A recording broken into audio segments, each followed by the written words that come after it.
네, 지금부터 비상대책회의를 긴급히 소집해서 대회를 선언합니다. 오늘 우리가 비대위를 긴급히 소집하고 국방위, 정보위, 외통위, 국회에서 소집됩니다. 마찬가지로 우리 당에서도 함께 대책을 논의하겠습니다. 북한의 제5차 핵실험은 우리 국민의당은 강력히 규탄합니다. 이 백해무익한 북한의 도발 행위가 한반도 평화는 물론 전 세계 평화를 해치는 일로 북한은 이에 대한 마땅한 대가를 치르게 될 것입니다. 우리 국민의당은 안보에는 여야가 없기에 북한의 이러한 만행, 도발 행위를 그 대책을 강구하는데 정부와 함께하고 오늘 소집되는 외통위, 국방위, 정보위에서도 우리 당의 소속 의원들이 함께해서 활동을 하도록 하겠습니다. 다시 한번 국민들이 동요하지 않고 정부의 대책을 믿고 함께하자는 말씀으로 제 말씀을 대신합니다. 정말 북한의 막장 드라마를 보고 있는 것 같은 그런 느낌입니다. 최근에 G20 정상회의 그리고 동아시아 정상회의가 끝나자마자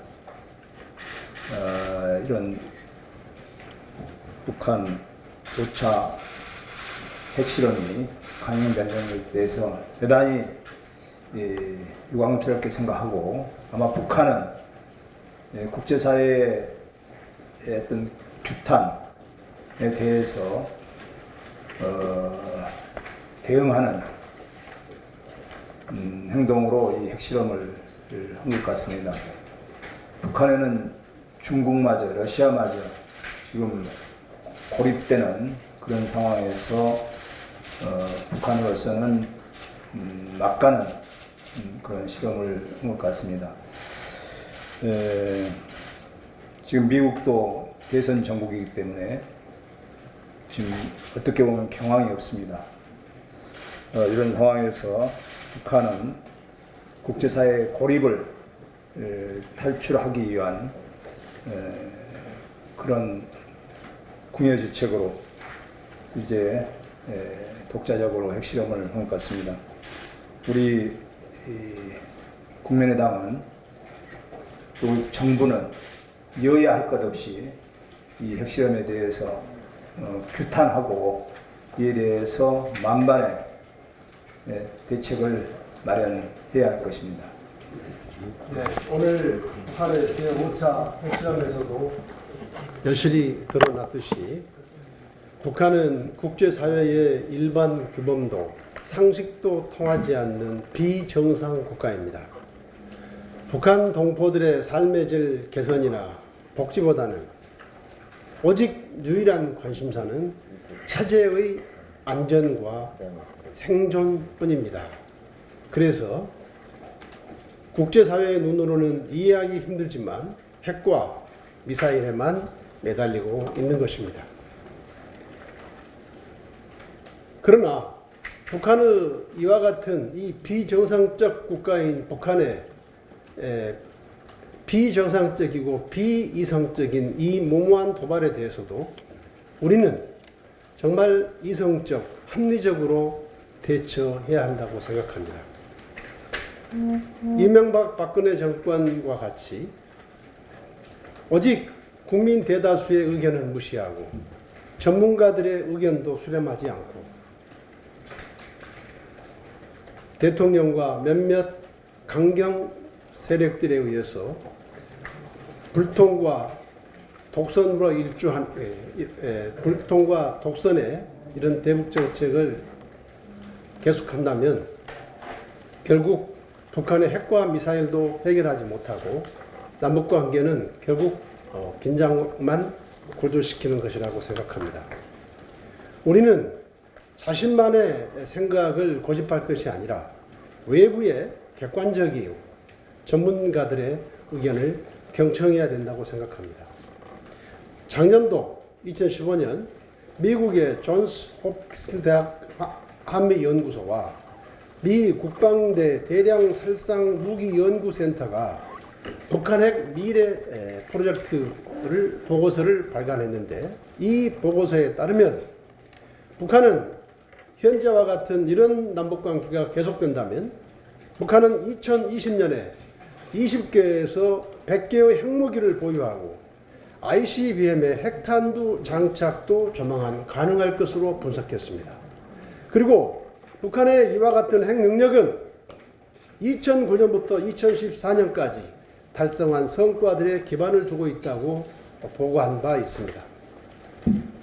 우리 정부는 그동안 북한에 대해서 강한 제재를 하지 않았기 때문에 이런 결과가 초래된 것이 아닌가 이렇게 이야기하지만, 바로 제재 일변도의 이명박 정부와 박근혜 정부 하에서 북한의 핵과 미사일 능력이 강화됐다는 것을 알아야 합니다. 박근혜 대통령은 최근까지도 북한에 대해서 강력한 제재와 압박을 계속하겠다고 밝혔지만, 이와 같은 실패한 대북 정책, 제재와 압박 일변도의 실패한 대북 정책으로는 결코 북한의 핵과 미사일을 해결할 수 없다는 것을 알아야 합니다. 북한의 핵과 미사일을 포기하게 만드는 대북 제재가 효과를 거두기 위해서는 국제사회와의 공조가 절대적으로 필요합니다. 그리고 실제로 한때 박근혜 정부도 국제사회, 특히 중국의 협조를 얻기 위해서 중국 전승전에 참가하는 등 공을 기울일 때도 있었습니다. 그러나 중국이 저렇게 결단코 반대하는 사드 배치를 발표함으로 인해서 이제 중국과의 공조, 중국의 협조를 얻어내는 것도 이제 절망적 상황이 이르렀습니다. 그리고 사실상 사드가 배치된다면 중국과의 관계는 이제 전략적 동반 협력 관계가 아니라 이제 적대 관계가 되고 말 것입니다. 지금이라도 북한의 핵과 미사일에 대한 합리적이고 이성적 대책은 중국을 대북 제재에 적극 끌어들이는 것입니다. 중국의 강한 제재를 통해서 북한의 핵과 미사일이 포기할 수 있는 것이기 때문에 다시 한번 이번 기회에 사드 문제에 대해서도 전향적인 대처가 있어야 된다고 생각합니다. 네, 먼저 북한의 도발에 대해서 추천하고 명백히 반대한다는 그런 입장을 분명히 밝혀드리고, 북한의 어떤 핵실험 이런 도발은 대한민국 국민은 물론 국제사회에 어떤 동의와 지지도 얻을 수 없다는 점을 분명히 말씀드립니다. 아까 비대위원장께서 말씀하셨다시피 오늘 2시에 정보위원회를 소집하고 또 4시에 외통위원회를 소집해서 북한의 계속된 이 고립과 도발의 길을 고집하는 그 북한의 의도와 배경을 명확히 좀 파악해보고 그 제재와 압박 전략의 어떤 계속된 이런 부분에 대한 전면적인 재점검, 재검토가 필요하다, 이런 부분을 정부 당국과 함께 논의해볼 생각입니다. 북한의 안보 위협에는 단호하게 대처해야지만 그것이 마땅하지만, 제재와 압박의 일변도가 과연 지금 북한을 변화시키고 있는지 이 부분에 대해서도 한번 따져봐야 된다, 이렇게 생각을 갖고 있습니다. 그래서 제재와 압박은 분명하고 강력하게 하지만 실질적으로 북한이 핵을 포기할 수 있는 방법이 제재와 압박 외에 다른 방법은 없는 것인지 이런 부분도 함께 따져보겠습니다. 북한의 도발적인 핵실험은 한반도 평화를 바라는 모든 국민들과 함께 저도 규탄하는 바입니다. 김정은 정권의 이런 강경 노선의 국제사회에 대한 도발적인 행위는 결국은 북한의 고립화를 가속화시킬 것으로 저는 보고 있습니다. 그렇지만 우리 국민의당은 핵무기도 반대하자면 역시 사드도 반대합니다.